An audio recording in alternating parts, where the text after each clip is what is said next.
अध्यात्म की एक बड़ी समस्या ये है कि शास्त्र कहते हैं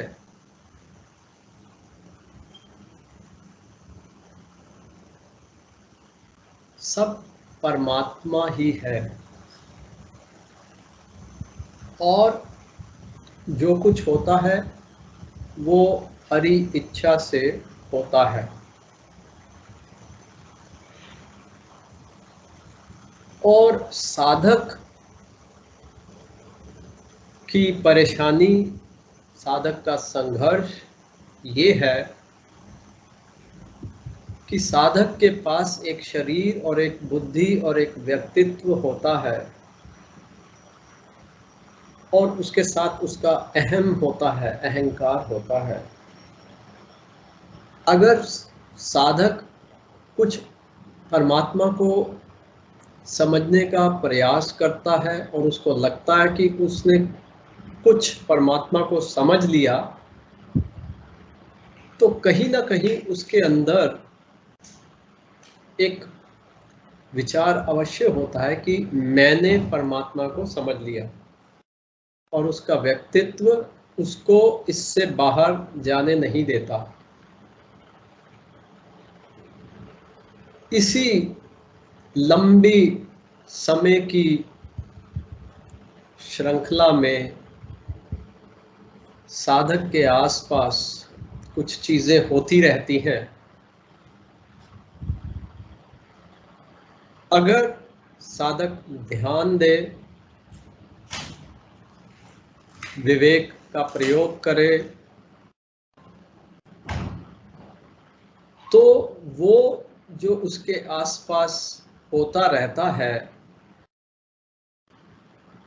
वो उसको उस धारणा में पहुंचने में बहुत मदद देता है कि सब हरि इच्छा से होता है। इसको दर्शाने के लिए एक कहानी बतलाई जाती है। एक बार एक गांव में एक मंदिर था और उसको एक परिवार चलाया करता था। तो जब एक काल में चलाने वाले मुखिया की आयु बड़ी हो गई तो पढ़ लिख कर शहर से उनका बेटा वहां आया और उन्होंने उसको कहा कि अब मंदिर की देखभाल का कार्य तू संभाल ले। उसने कहा मैं संभाल लूंगा, लेकिन मेरी शर्त है कि यहाँ जो भी पहले हो रहा था वो हो रहा था, अब मैं जब मुखिया हो जाऊंगा तो सब कुछ मेरी इच्छा से होगा। उन्होंने एक कमेटी बना करके उसको उसका मुखिया बनवा दिया और कहा कि अब ये मुखिया है, जो ये कहेंगे वही होगा। तो सबसे पहले उन्होंने निर्णय ये लिया कि मंदिर में काम करने वाले लोग जो हैं वो लिखना पढ़ना जानते हों, वो अपना नाम लिख सकें, दस्तखत कर सकें, और जो भी ये जिसके पास ये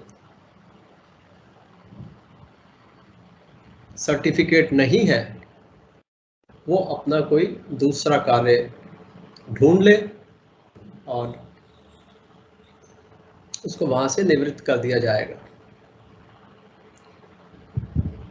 उसी मंदिर में एक आदमी जो बहुत सालों से मंदिर की घंटी बजाया करता था, जब उसको पता लगा, वो बेचारा पूरी तरह अनपढ़,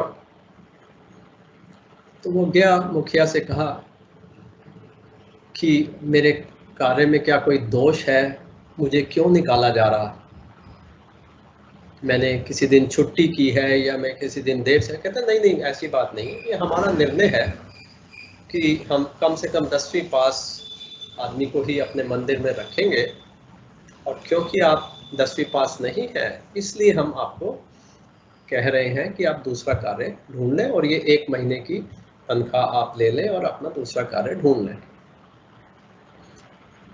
वो बेचारा बहुत मायूस उसने 1 महीने की तनख्वाह ली और घर की तरफ गया। शाम को गली में घूम रहा था, 1 दिन 2 दिन 4 दिन, वो बहुत दुखी बहुत परेशान। तो एक दिन उसका मित्र पास से गुजर रहा था। उसने कहा कि मुझे पता है तेरे पास क्या बीत रही है, जिंदगी आगे तो चलानी है, तो तुझे कुछ ना कुछ तो गुजारा करने के लिए दूसरा कार्य करना होगा। तो मुझे कुछ नहीं समझ में आता, मैं क्या करूँगा, मैंने तो कुछ किया ही नहीं, मैंने तो सिर्फ प्रभु की सेवा की है, मंदिर की घंटी बजाई है और मैंने कुछ सीखा नहीं, मैं क्या करूँगा। उसका देख ऐसा है, तू गले में एक रस्सी ये धागा बांधकर उसके ऊपर एक लकड़ी आगे रख ले और लकड़ी के ऊपर कुछ चीज़ें जो रोज़ की आवश्यकता की चीज़ें होती हैं, जैसे टॉफ़ी है, बिस्किट है, साबुन है, जो लोगों को आवश्यकता होती है, वो कुछ रख ले। तो घूमता रहना, लोगों के घर के आगे से गुजरेगा, किसी को कुछ याद आ जाएगा, वो अपनी चीज़ खरीद लेगा और तेरे को कुछ पैसे मिल जाएंगे। भाई मुझे तो कुछ, कहता अच्छा तू चिंता नहीं कर, मैं तेरे लिए वो बना करके ले आऊँगा और चीज़ें भी मैं ले आऊँगा, फिर तू मेरे को जब तेरे पास बिक्री हो जाए मुझे पैसे मेरे लौटा देना। ठीक है।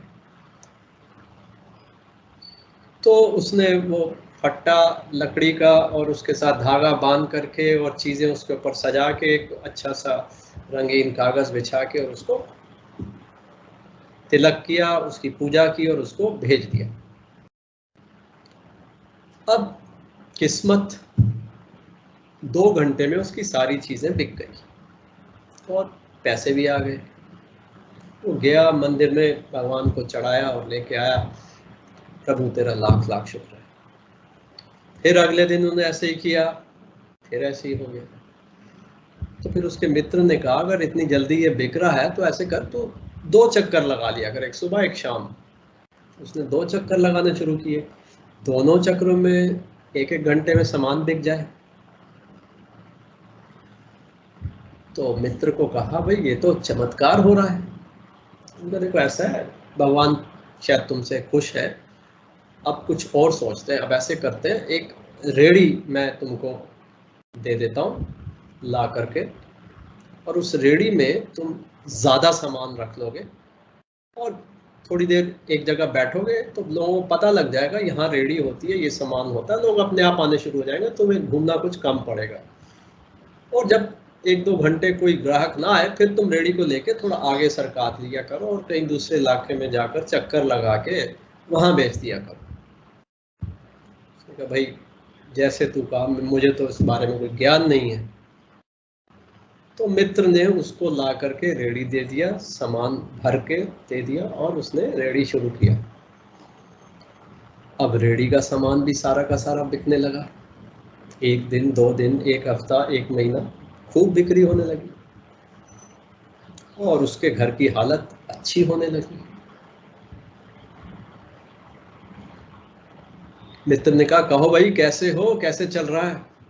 कहता बस एक प्रभु की कृपा है और एक तुम्हारे पास कुछ शफा है कि जो तुम सलाह देते हो मेरे लिए तो वो बारिश कर देती है लक्ष्मी जी की।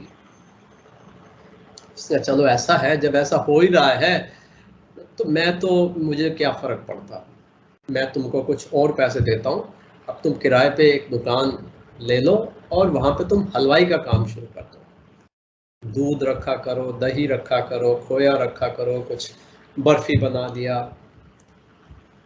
देखते क्या होता है। तो हलवाई की दुकान शुरू हो गई और कुछ महीनों में हलवाई का काम खूब चलने लगा। उसने कहा और मिठाइयाँ बनानी शुरू करो, और मिठाइयाँ बनाई, वो भी सब बिक्री होने लगी। तो 1-2 साल के अंदर देखा ये तो कुछ अचंभा ही लगता है। दोस्त फिर आया, उसने कहा देखो ऐसा है, अब टाइम आ गया है, एक लंबी छलांग लगा देगा, अब हम तुम्हारे लिए एक रेस्टोरेंट खोलेंगे, उसमें बैठने की व्यवस्था होगी, खाने पीने की कई सारी चीज़ें होंगी, तुम्हारा दफ्तर होगा, तुम आराम से दफ्तर में बैठोगे देखोगे और कई लोगों को रोजगार मिलेगा। भाई तेरा आदेश तो मैं टाल नहीं सकता, तू कहता है तो ये भी कर लेते हैं। उसने रेस्टोरेंट खोल दिया और 2-3 साल में रेस्टोरेंट खूब चल गया। फिर दोस्त आया, दोस्त ने कहा अब चेन ऑफ रेस्टोरेंट्स बनाते हैं, हर 1 साल के अंदर हम एक नए इलाके में रेस्टोरेंट खोलेंगे। ऐसे करते करते उनके 5 साल में बहुत रेस्टोरेंट खुल गए, सब खूब चलने लगे। अब समय बीत चुका है, ये आदमी जाता है, देखता है और प्रभु की लीला अपरंपार अनुभव करता है। तो एक दिन उसका सेक्रेटरी उसके दफ्तर में आके कहता है, सर कुछ लोग आए आपसे मिलने के लिए। उसने कहा कौन है? उसने कहा कहते हैं कुछ बैंक से आए हैं, आपके सेठ जी से हमने कुछ सलाह देनी है। भगवान के दूत आए होंगे, बुलाओ उनको। बिठाया, हाँ भाई चाय क्या लोगे आप, अपना बताइए। कहते देखिए हम इस बैंक से वेल्थ मैनेजमेंट को हैंडल करते हैं, वेल्थ मैनेजमेंट के कंसल्टेंट्स हैं। हम कुछ सालों से आपके अकाउंट्स, आपकी वेल्थ, आपकी ट्रांजैक्शंस सब देख रहे हैं और हमारा ये मानना है कि आप जिस तरीके से अपनी वेल्थ को इन्वेस्ट करते हैं उसमें काफ़ी कुछ गुंजाइश है। अगर आप हमारी सलाह मान करके अपनी वेल्थ, अपनी इन्वेस्टमेंट को थोड़ा सा मॉडिफाई कर दें तो आपका जो प्रॉफिट है तो कम से कम नहीं तो 1.5-2 गुना ज़्यादा हो जाएगा। कहते मैं उदाहरण के लिए आपको बताता हूँ, आप इतना इसमें लगाते हो तो उसमें से ये इंटरेस्ट आता है, अगर उसमें से आप कुछ कम करके इधर इसमें डाल दो, ये वाला शेयर खरीद दो, ये इतना रियल एस्टेट में कर दो, ऐसे कर दो। तो देखो मेरे को ज़्यादा समझ में नहीं आती, अब आप पंडित हैं अपने काम में, मैं भरोसा करता हूँ आपके ऊपर, अब मुझे ये बताओ मुझे करना क्या है। कहते हैं सेठ जी आपको कुछ नहीं करना, ये फॉर्म है, ये फॉर्म हम भर लेंगे, आप सिर्फ यहाँ साइन कर दो और बाकी काम हम कर लेंगे। कहता है भगवान के बंदो, तुम जो मेरे पास आए हो, तुम जो कह रहे हो कि शहर का सबसे ज़्यादा रईस आदमी मैं हूँ, तुम जो कह रहे हो कि तुम्हारे बैंक का मोस्ट प्रिविलेज कस्टमर मैं हूँ, तुम जो इन्वेस्टमेंट प्लान लेके मेरे पास आए हो, तुम्हें मालूम है मैं यहाँ तक कैसे पहुँचा हूँ? कहता है मैं अंगूठा छाप हूँ, इसलिए मैं शहर का सबसे रईस आदमी हूँ। अगर ये मुझे साइन करना आता होता तो आज मैं यहाँ नहीं होता, मैं मंदिर की घंटी बजा रहा होता।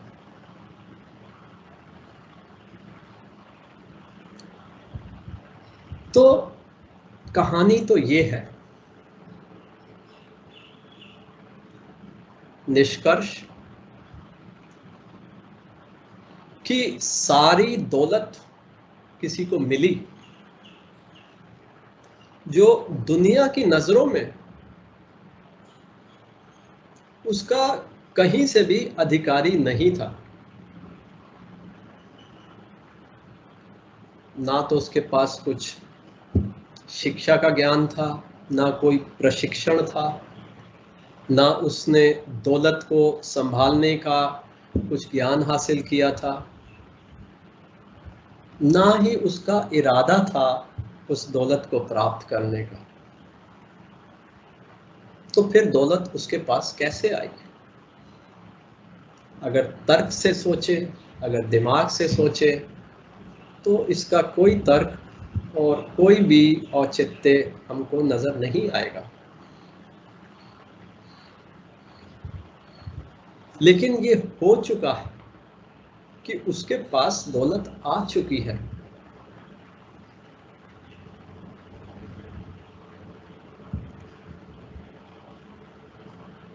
उसी प्रकार अगर हम दौलत को एक कृपा समझे, कृपा का एक रूप समझे, प्रभु की कृपा का रूप, अगर हम धन को प्रभु की कृपा मान लें,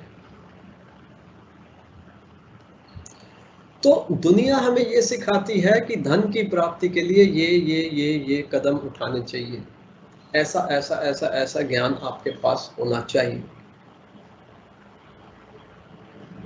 लेकिन अनुभव हमको एक ऐसा आदमी भी दिखा रहा है जिसके पास ना वो शिक्षा है ना वो ज्ञान है, फिर भी धन उसके पास आ रहा है। ऐसी अनगिनत अनुभवों को हम देखते हुए भी नहीं देखते। ये अनुभव इसी सृष्टि में, इसी संसार में हमारे आसपास होते रहते हैं, और शास्त्र हमारा ध्यान उस तरफ अब केंद्रित कर रहे हैं।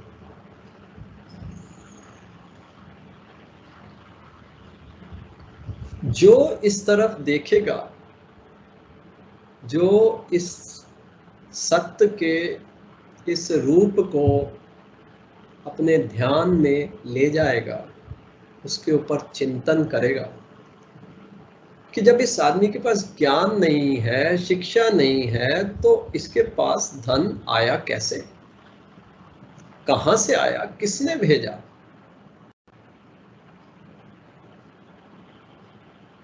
जब तक इस पहेली का, इस रहस्य का समाधान, इस पहेली को हम जब तक नहीं सुलझाएंगे, तब तक बड़ी पहेली कि संसार को परमात्मा चलाते हैं, यहाँ सब कुछ हरि इच्छा से होता है, और अगर हरि इच्छा से धन किसी के पास आ रहा है तो हरि इच्छा के ऊपर कोई रुकावट नहीं है कि वो धन किसके पास भेजे। हरि इच्छा के लिए ये कोई कानून नहीं है कि धन, शिक्षा और ज्ञान जहाँ हो वहीं धन को जाना है। ऐसा कोई कानून हरि इच्छा के ऊपर लागू नहीं होता।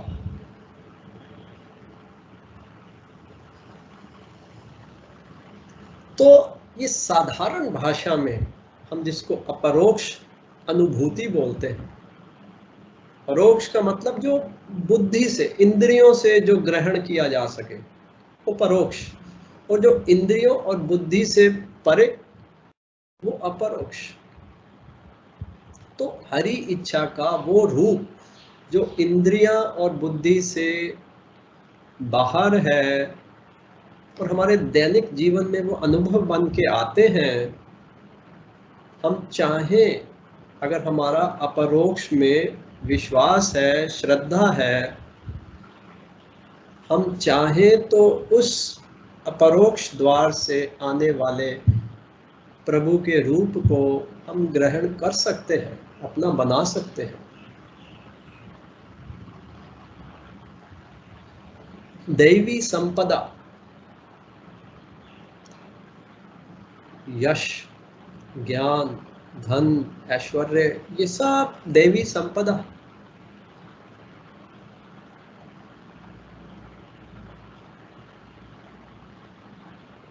कब, कहाँ वो आ जाए, किसके पास आ जाए, क्यों आ जाए, ग्रहण करने वाले को ये भी पता होना चाहिए कि ये मेरे पास जो आया है क्यों आया है, प्रभु ने मेरे पास ये क्यों भेजा है। इसलिए इस साधना में इसको अपने साथ हमको लेकर चलना चाहिए कि परोक्ष से हटकर कुछ अपरोक्ष भी हुआ करता है, और हमें अपना रिश्ता सिर्फ परोक्ष से नहीं, अपरोक्ष से भी रखना चाहिए। और अपरोक्ष के द्वारा हम हरि इच्छा तक पहुंच सकते हैं, हरि इच्छा को पहचान सकते हैं, हरि इच्छा को ग्रहण कर सकते हैं और अपने जीवन को उस हरि इच्छा के अनुरूप चला सकते हैं, ढाल सकते हैं। वही जीवन की स्थिरता मानी जाएगी, मानी जानी चाहिए। जब जीवन हरि इच्छा के पूर्ण अनुरूप चलने लगे,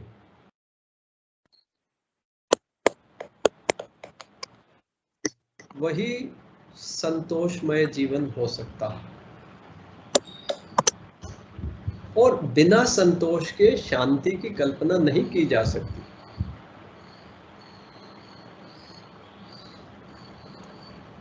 तो उस मायने में अपने आप को हरि इच्छा के अनुरूप डालना ही शांति को प्राप्त करना है, शांति में वास करना है। ओम शांति शांति शांति।